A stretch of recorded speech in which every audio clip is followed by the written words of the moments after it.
Hello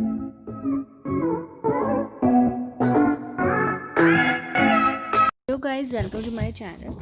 आज जो chapter हम पढ़ने वाले हैं वो है आपका chapter number 1, human geography of your class 11th, nature and scope के बारे में। इसके नेचर और इसके स्कोप के बारे में पढ़ेंगे। तो यहाँ पे सबसे पहले तो क्वेश्चन अराइजेस कि ज्योग्राफी तो ठीक है, लेकिन ह्यूमन ज्योग्राफी क्या होता है। तो गाइस, हम लोग, आपको याद होगा कि पिछले कितने सालों से हम पढ़ते आ रहे हैं अबाउट द फिज़िकल ज्योग्राफी। हमने पढ़ा कि आपका इन्वायरमेंट कैसा है, बारिश कैसे होती है, कौन सी जगह कहाँ पे है, और सीज़न वेरिएशंस, टेम्परेचर हमने पिछली क्लास में पढ़ा। वॉल्केनोज़ के बारे में हमने पढ़ा, पता नहीं क्या क्या पढ़ा।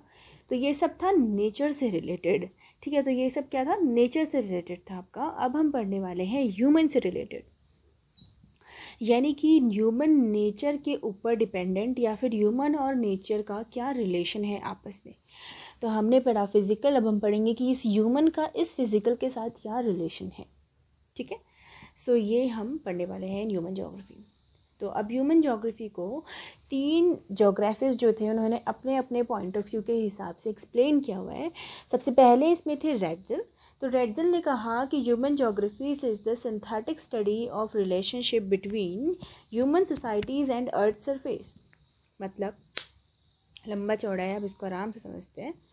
उन्होंने कहा कि ह्यूमन जो है, ह्यूमन ज्योग्राफी जो है, ये क्या है, एक सिंथेटिक स्टडी है। सिंथेटिक स्टडी यानी कि आर्टिफिशियल, या फिर एक मतलब एक थ्योरेटिकल स्टडी है कि ह्यूमन सोसाइटीज़ और नेचर के बीच में, कि ये दोनों किस तरीके से एक दूसरे पे डिपेंडेंट है, किस तरीके से ये काम करते हैं। इन्होंने ठीक बोला। इन्हीं की इसमें थोड़ा एडिशन करके LNC सैम्पल जो है, उन्होंने अपनी डेफिनेशन थी, उसमें उन्होंने बोला कि human geography is the changing relationship between unresting man and unstable earth. अब उन्होंने कह दिया कि ये क्या है, चेंजिंग रिलेशनशिप है। चेंजिंग रिलेशनशिप यानी कि ऐसी रिलेशनशिप जो कि बदलते रहती है बिटवीन अनरेस्टिंग मैन। अभी चेंजिंग क्यों है, क्योंकि मैन अनरेस्टिंग है। अनस्टेबल अर्थ, क्योंकि अर्थ भी अनस्टेबल है। अब क्योंकि एक अनरेस्टिंग है, एक अनस्टेबल है, इस वजह से ये रिलेशनशिप जो है, ये क्या है, स्टेबल कैसे हो सकती है। ये भी चेंजिंग रिलेशनशिप है, यानी कि जो अर्थ और जो इन्वायरमेंट है उसके बीच का जो रिलेशन है वो चेंज होते रहता है। यानी कि आज हमें अर्थ के लिए किसी चीज़ की ज़रूरत है, कल हमें अर्थ की किसी और चीज़ के लिए ज़रूरत होगी, तो ये रिलेशन जो है ये बदलते रहता है। अब थर्ड जो हमें डेफिनेशन मिलती है, कॉन्सेप्ट मिलता है, it was the most appropriate one it is considered to be. It was by Paul Vidal de la Blache. इन्होंने बोला कि ऐसा conception resulting from a more synthetic knowledge of the physical laws governing our earth and of the relation between the living beings which inhabit it। मतलब ये कि ये क्या होता है, एक कॉन्सेप्ट होता है जो कि रिजल्टेंट होता है। किसका रिजल्टेंट होता है, जब आप फिज़िकल लॉज के बारे में पढ़ते हो, जैसे कि आपने मान लिया फ्रिक्शन के बारे में पढ़ा।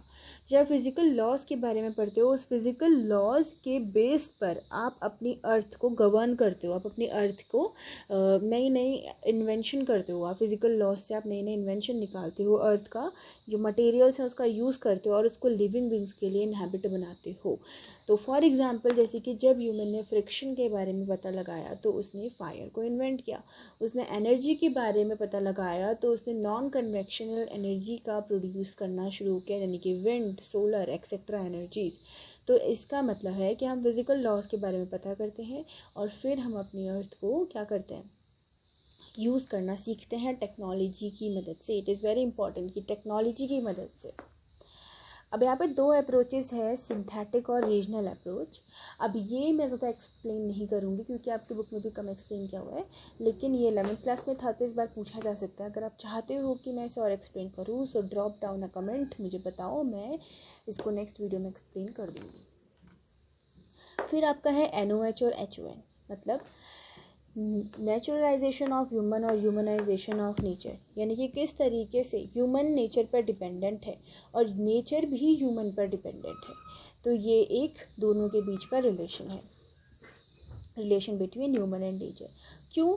क्योंकि ह्यूमन इंटरेक्ट करता है नेचर के साथ टेक्नोलॉजी की हेल्प से। अभी मैंने बताया ना वहाँ पे पॉल प्लेइंग की जो डेफिनेशन थी उसके हिसाब से कि ह्यूमन क्या करता है, वो इंटरेक्ट करता है नेचर के साथ with the help of technology. जैसे कि उसने जब फ्रिक्शन के बारे में पता किया तो उसने टेक्नोलॉजी की हेल्प से उसको फायर में कन्वर्ट करा। तो ऐसे करके ह्यूमन क्या करता है, नेचर का यूज़ करता है। अब अगर ह्यूमन नेचर के यूजेस के बारे में नहीं सीखेगा तो अ टाइम विल कम जब नेचर को भी ह्यूमन की, मतलब देखो ऐसा होता है कि दोनों एक दूसरे पर डिपेंडेंट है, नेचर को भी ह्यूमन की ज़रूरत है। लास्ट पॉइंट है कि टेक्नोलॉजी का जो डेवलपमेंट है वो आपका शो करता है cultural development of the society. अब देख लो, टेक्नोलॉजी जिस जगह पे जितनी ज़्यादा डेवलप्ड होगी उस जगह का सोसाइटी भी, कल्चर भी उतना ही ज़्यादा डेवलप्ड होगा। आप ले लो अमेरिका का एग्जांपल। अमेरिका एक ऐसी कंट्री है जहाँ पे टेक्नोलॉजी डेवलप्ड ज़्यादा है, इस वजह से वहाँ का कल्चर भी डेवलप्ड है। ऐसे ही करके कोई दूसरी कंट्री ले लो, तो वहाँ अगर वो डेवलपिंग है तो वहाँ के टेक्नोलॉजिकल डेवलपमेंट भी उतना ही होगा। मतलब ये ऐसा होता है, डिपेंडेंट होते हैं एक दूसरे पे, डायरेक्टली प्रपोर्शनेट होते हैं, ऐसा बोल सकते हो आप। तो ये तो हमारा यहाँ तक कवर हो गया। हमारा नेक्स्ट टॉपिक है इन्वायरमेंटल डिटर्मिनिज्म और इन्वायरमेंटल पॉसिबिलिज्म। तो इसमें मैंने क्या करा हुआ है, कंपैरिजन करके मैं आपको इसको एक्सप्लेन करूँगी। तो शुरू करते हैं। ये दोनों सबसे पहले ये कहती थ्योरी थी। अब जैसे हम कहते हैं ना मान्यता यानी कि दो तरीके के थॉट्स, आप कोई मानता है कुछ और कोई कुछ मानता है, तो ऐसे ही यहाँ पे दो तरीके के थॉट्स के बीच में कंपैरिजन है। तो पहला जो थॉट था, पहला जो कॉन्सेप्ट था, ये आपको एल्सवर्थ हंटिंगटन ने दिया हुआ था। सेकंड वाला था आपका Vidal de la Blache. Exam perspective से ये बहुत ज़्यादा इंपॉर्टेंट टॉपिक है, एग्ज़ाम में ज़्यादातर आते रहता है, तो आप यहाँ पे ध्यान दीजिए। सबसे पहले हम पढ़ेंगे कि इन्वायरमेंटल डिटर्मिनिज्म की थ्योरी क्या कहती है। दिस थ्योरी सेज दैट कि किसी भी सोसाइटी का कल्चर उसके फिज़िकल इन्वायरमेंट से ही डिटरमाइन किया जा सकता है। फिज़िकल इन्वायरमेंट यानी कि आपका जो भी नेचर है, बारिश होना, फसल अलग तरीके की उगना, अलग तरीके की मिट्टी होना, धूप ज़्यादा होना, धूप कम होना, ओशन पास में होना एंड एक्सेट्रा। तो वो क्या करता है, वो डिटरमाइन करता है कि वहाँ के लोगों का कल्चर कैसा होगा, यानी कि वहाँ के लोगों का रहन सहन कैसा होगा उस सोसाइटी का। तो ये थ्योरी कहती है। फॉर एग्ज़ाम्पल, अगर जैसे कि डेजर्ट में रहने वाले लोग जो होते हैं, वो लोग वहाँ पे कैसे कपड़े पहनेंगे, वो लोग ऑब्वियसली ऐसे कपड़े पहनेंगे जो कि उतनी ज़्यादा स्वेटर वगैरह तो वहाँ पे वो पहनेंगे नहीं, तो ठंडे सीज़न में पहनने वाले कपड़े वो पहनेंगे, क्योंकि वहाँ पे बहुत गर्मी होती है और वहाँ पे बारिश कम होती है, वहाँ की वेजिटेशन अलग होती है, तो उन लोगों का खाना पीना ये सब कुछ भी अलग होगा। तो ये थ्योरी कहती थी। पॉसिबिलिज्म कहती है कि पॉसिबल है। क्या पॉसिबल है? पहले तो वो कहती है, पढ़ते हैं कि वो कहती थी कि सोसाइटी का कल्चर स्ट्रिक्टली हम फिज़िकल इन्वायरमेंट पे डिपेंडेंट होता है, ये हम नहीं कह सकते, क्योंकि वो आपके सोशल कंडीशंस पे भी डिपेंडेंट होता है। यानी कि वहाँ के लोगों की एजुकेशन क्या है, वहाँ के लोगों का रहन सहन कैसा है, वहाँ के लोग किस तरीके से रहना पसंद करते हैं, मेनली रहना पसंद करते हैं, उनकी मैंटेलिटी क्या है। कुछ लोग पुराने तरीक़ों से रहना पसंद करते हैं, कुछ लोग नए तरीक़ों से रहना पसंद करते हैं। तो वो सोशल कंडीशन डिटरमाइन करती है the culture of society also. ये भी करती है बट स्ट्रिक्टली नहीं करती, सोशल कंडीशंस भी करती हैं। एग्जाम्पल के लिए, अब मान लिया दिल्ली जैसी जगह में बहुत ज़्यादा गर्मी होती है, अब वहाँ पे हम लोग मान के तो नहीं चलेंगे ना कि लोग गर्मी के अंदर बिल्कुल पसीना आ रहा है, उनको आए जा रहा है और वो कुछ नहीं कर रहे हैं, नहीं, क्योंकि वहाँ पे वो लोग क्या करेंगे, टेक्नोलॉजी की हेल्प से वो क्या करेंगे, इन्वायरमेंट में या फिर नेचर में चेंजेस लाएंगे, यानी कि AC लगा लेंगे, ठंडा हो गया, बस पंखा चला लेंगे, ठंडा हो गया, तो गर्मी में नहीं रहेंगे। क्या बोलते हैं, और जैसे मान लिया पहले हम पानी गर्म करते थे तो वहाँ पे लकड़ियाँ हमें नहीं मिल पाती थी, तो हम लोग बिल्कुल नेचर पे नहीं डिपेंडेंट थे कि लकड़ी मिलेगी तो भाई साहब हम कुछ कर ही नहीं सकते। तो उन्होंने क्या किया, उस समय पे उन लोगों ने आग का, रॉड का इस्तेमाल किया या फिर उन्होंने गीज़र का इस्तेमाल किया, ऐसे करके पानी को गर्म किया और फिर जो भी नहाना उन्होंने करना है, वो जो भी काम करना है उन्होंने वो किया। तो यहाँ पे इसका मेन आर्ग्यूमेंट था we can alter the environment according to our needs by using technology। हम टेक्नोलॉजी की हेल्प से इन्वायरमेंट में चेंजेस ला सकते हैं, इसलिए हम ये नहीं कह सकते कि हम पूरी तरीके से इन्वायरमेंट पे डिपेंडेंट हैं। So this was this theory, इसलिए इसे डिस्क्रेडिट किया गया इस थ्योरी को और इसको एक्सेप्ट कर दिया गया, क्योंकि ये ज़्यादा लिबरल थी, ज़्यादा लोगों का ऐसा ही मानना है और मेरा भी यही मानना है, आपका भी यही मानना होगा मूवी में भी, तो इसलिए इसको एक्सेप्ट कर लिया गया। अब थर्ड थ्योरी थी न्यू डिटर्मिनिज्म, जो भी एक इन सोच ही है, एक वो भी एक कॉन्सेप्ट ही है, एक मान्यता ही है। तो आते से पढ़ते हैं। सो अब हमारा है न्यू डिटर्मिनिज्म। तो न्यू डिटर्मिनिज्म जो है, इसको पढ़ने से पहले मैं आपको एक चीज़ बता दूं कि ये जो आपको मैंने बोर्ड पे लिख करके दिया हुआ है, ये सारा का सारा मैटर अगर आप आंसर में लिख देते हो तो आपका एक भी मार्क्स कहीं नहीं जाना है। मैंने सिर्फ वही लिखा जो कि इम्पॉर्टेंट है एग्जाम पर्सपेक्टिव से, जो कि आपको लिखना ही लिखना है, वही इंपॉर्टेंट पॉइंट्स है। उसे एक पॉइंट आगे पीछे आपको लिखने की ज़रूरत नहीं है, सिर्फ इतना पढ़ सकते हो आप। तो शुरू करते हैं। न्यू डिटर्मिनिज्म की थ्योरी जो थी ये ग्रिफ्थ टेलर ने दी थी और उनका कहना था कि ज़रूरी नहीं है कि हम बिल्कुल डिटर्मिनेट हो जाएं या फिर हम पॉसिबिलिटीज़ ढूंढें, but it was mid path between determinism and possibilism.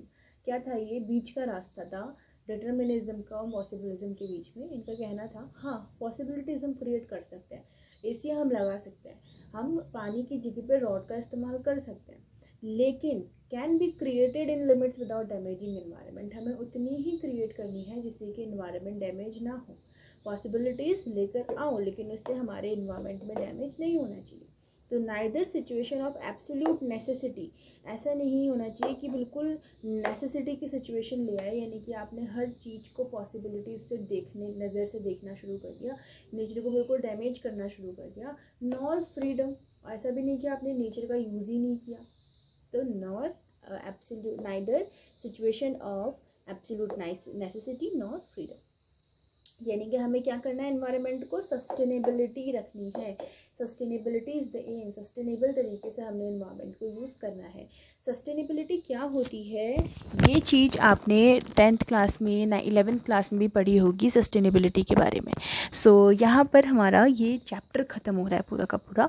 कुछ इसमें एक और टॉपिक है, मैं आपको दिखाऊंगी। अगर आपको लगता है कि वो आपको इम्पॉर्टेंट है, आपको पढ़ाना चाहिए वो, क्योंकि उससे ज़्यादा क्वेश्चन नहीं आएंगे, 1 मार्क्स का आ सकता है। आपको लगता है वो पढ़ा देना चाहिए तो आप उसको मुझे कमेंट सेक्शन में बताना, मैं आपको उसका टॉपिक भी आपको पढ़ा दूँगी। Thank you.